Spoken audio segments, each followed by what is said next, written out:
The STL string class is a special type of container specifically designed to operate with sequences of characters.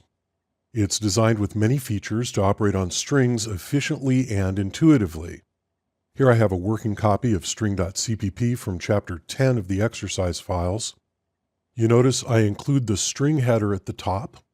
String is an STL container class that operates on characters in the same way as any sequence container operates on other types. String has functions that are specifically designed for operating on strings of characters. It's very much like a vector, but with additional string-related functions. So I'm demonstrating in here a number of different methods on the string class. I'm just going to build and run, and you can see we get a lot of output down here. I'm going to scroll to the top, and we can go down this bit by bit. There's the normal size method that any sequence container in the STL has, and it has an alias called length, which does exactly the same thing. So you see that the size is the same as length, 16 characters. My string is initialized with the copy constructor. This is a string. And you can concatenate strings using the plus operator. And the plus operator is a non-member operator overload, so it'll work with the C string on either side of the operator. So you can say string plus C string or C string plus string, and it'll still concatenate. So here's our concatenated strings. This is a string, and the colon, and this is also a string. You notice S2 is, this is also a string. You can compare two strings with the normal comparison operators.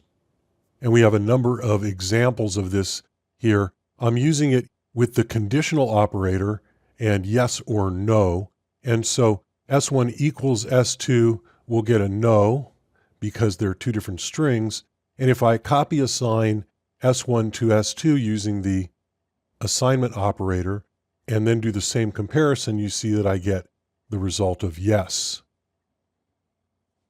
And then I use the greater than or less than operators with other string.